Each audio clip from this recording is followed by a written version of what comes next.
Vai ser a resolução da nossa atividade complementar, gravitação e lei de Kepler. Então, primeira questão. A força gravitacional entre dois corpos de massas M1 e M2 tem módulo, né? Então, força gravitacional é constante de gravitação universal. O produto de suas massas sobre o raio ou distância ao quadrado, em que R é a distância entre eles, né? Que o valor dessa constante de gravitação universal é 6,7 vezes 10 menos 11. Sabendo que a massa de Júpiter é 2 vezes 10 27 kg e o da Terra 6 vezes 10 24. Qual o módulo da força gravitacional entre Júpiter e a Terra no momento de maior proximidade? Então, né, organizando os dados, a massa de Júpiter, 2 vezes 10 27, a da Terra, 6 vezes 10 24, e a constante, 6,7 vezes 10 a menos 11, viu, gente? Esse valor dessa constante sempre será esse valor, 6,7. Ali que traz 6,67, né? Aproximado. Então, você coloca 6,7. Vezes elevado a menos 11. Não se esqueçam. Então, pela fórmula, gravitação é igual ao produto das massas sobre o quadrado da distância. Substitui 6,7, viu, gente? Aqui é 6,7 vezes 10 a menos 11. A massa 1, 2 vezes 10 a 27. A massa 2, que é o da Terra, 6 vezes 10 a 24, sobre o raio ou distância ao quadrado.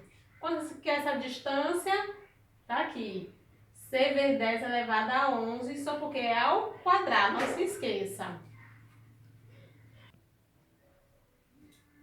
6,7 vezes 2 vezes 6 dá 80,4. Base 10, repete a base. Nesse caso, soma ou subtrai os expoentes. Ok? Então, 24 mais 27 menos 11 é igual a 40. 6 ao quadrado quer dizer é 6 vezes 6, que dá 36. Vezes 10, sempre repete a base 10, viu, gente? 11 vezes 2, 22. Que 80,4 dividido por 36 deu 2,2 vezes 10. Nesse caso aqui, repete a base 10 e subtrai os expoentes. Nesse caso aqui, 40. Aqui está positivo, ele sobe negativo. Então, 40 menos 22 é igual a 18. Como é força? Unidade de medida, Newton. A força gravitacional entre dois objetos no espaço de massa mm são separados por uma distância r, f. Caso a massa m seja dobrada e a distância entre os elementos quadruplique, podemos dizer que a nova força de interação gravitacional é... Uma explicação. Como a das massas é duplicada e a força é quadruplicada, a nova força será multiplicada por 2, né? Do 2, correspondente ao aumento da massa. E dividida por 16, porque é quadruplicada. Então, 4, como se fosse 4 dividido por 2, que é igual a 16. Tá aqui. Força é igual a 2, duplicada. Quadruplicada, porque é 4. 4 elevado a 2, que dá 16, né? Porque é 4 vezes 4, que é igual a 16.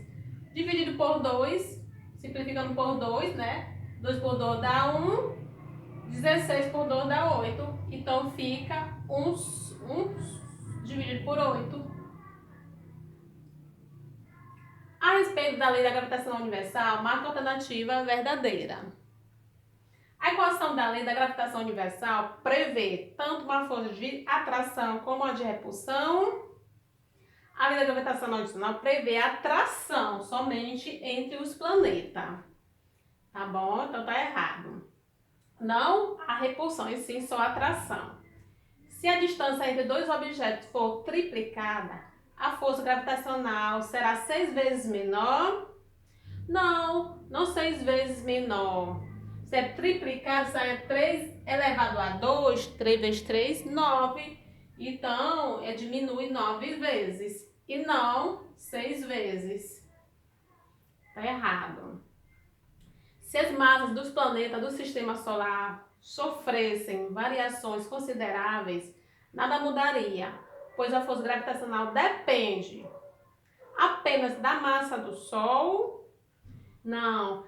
Além de depender da massa do Sol, ela também depende de quê? Dos planetas, certo? Então está errado também.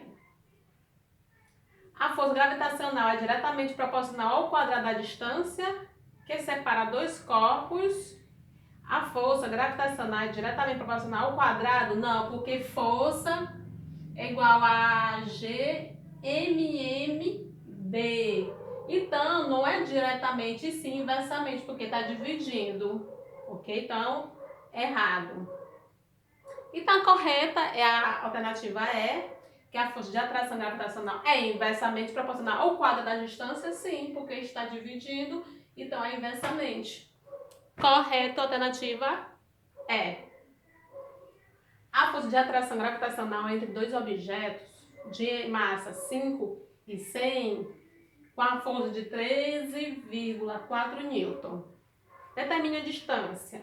Então, pela fórmula, força é igual à gravidade, a constante gravitacional, o produto de suas massas sobre o quadrado da distância, substitui quanto que vale a constante gravitacional, 6,7 vezes 10 menos 11, a massa 1, 50, a massa 2, 100. Ele quer saber a distância, então D ao quadrado. 6,7 vezes 50 vezes 50, 3,35. Não, trabalhou cruz credo, né? Então, 6,7 vezes 50, 3,35 vezes 10 elevado a menos 7. A vezes 5, porque 10 com 100 fica 10 elevado a 3. Com 11, 7. Então, menos 7. Então, 3 menos 11, 7. 13,4 dividido. Então, o que ele fez aqui? 3,35 vezes 13,4. Então, 3,35, né? Dividido por 13,4 fica exatamente 0,25. Eu colocando, né, 0,25 e puxando a vírgula para a direita, fica negativo. Então, menos 7 com menos 1 fica justamente menos 8. Como é o quadrado, é a raiz quadrada, né? Então, a raiz quadrada de 2,5 deu aproximadamente 1,60 ou 1,6. E 8 dividido por 2 dá 4. Então, fica 1,60 vezes 10 elevado a menos 4. Sobre as leis de Kepler e a lei da gravitação universal, assinando o que for correto. A Terra exerce uma força de atração sobre a Lua? Sim. Então, 1 está correto, porque a Terra exerce uma força de atração sobre a Lua? Sim, que a força tem a gravidade, né? 2. Exige sempre um par de forças de atração em reação entre dois corpos materiais qualquer? Sim. Dependendo dos materiais, um corpo pode atrair ou repelir outro. Então, o 2 está correto. O 4. O período de tempo que o planeta leva para dar uma volta completa em torno do Sol é inversamente proporcional à distância do planeta até o Sol? Não, esse 4 bem aqui está errado, ó. A informação de número 2, ela está errada, porque segundo a terceira lei de Kepler, o período de tempo que o planeta leva para dar uma volta completa em torno do Sol é diretamente proporcional à distância do planeta até o Sol, viu? Ele é diretamente e não Inversamente, como ele está falando aqui.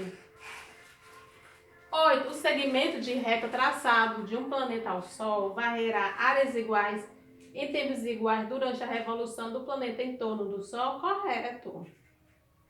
As órbitas dos planetas em torno do Sol são elípticas e o Sol ocupa um dos focos da elipse correspondente à órbita de cada planeta, também correto. Lá na figura do slide fala sobre isso daí, né?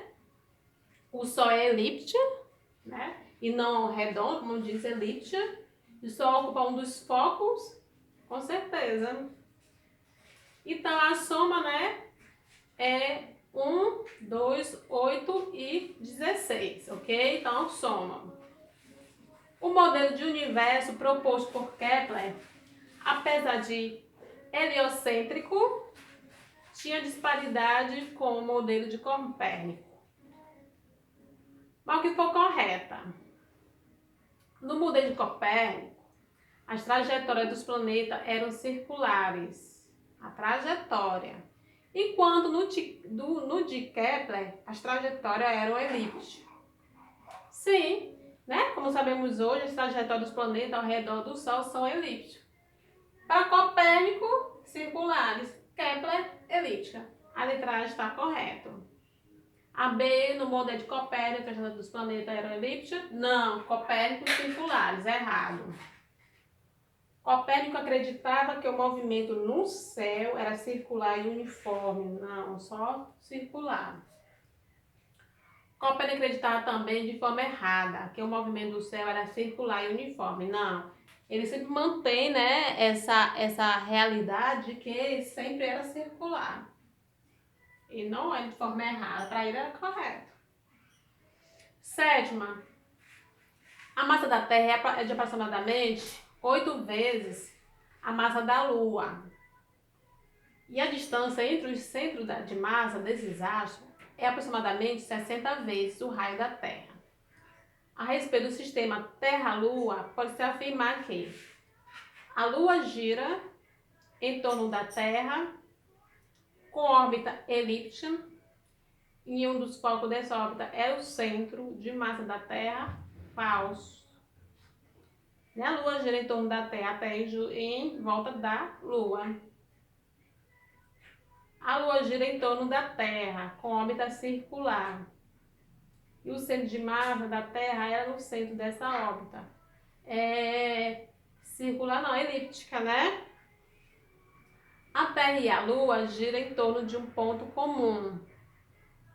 O centro de massa do sistema Terra-Lua, localizado no interior da Terra. Aí tá certo, no interior. Tá? A Terra e a Lua giram em torno de um ponto comum. O centro de massa do sistema Terra-Lua é localizado no interior, né? No interior. No interior e não no centro da Terra, e sim no interior da Terra. A D e E estão errados. Uma explicação diz que o centro de massa é um ponto que se comporta como se toda a massa do sistema estivesse concentrada nele. Como a massa da Terra é muito maior que o da Lua, o centro de massa do sistema Terra-Lua deve ser um ponto localizado na Terra. Viu? O centro de massa do sistema Terra-Lua é localizado justamente em quem? Na Terra. Só, gente. Tá bom? Até a próxima. Espero ter ajudado. Muitíssimo obrigado. Qualquer dúvida, meu e-mail. Cheiro a todos.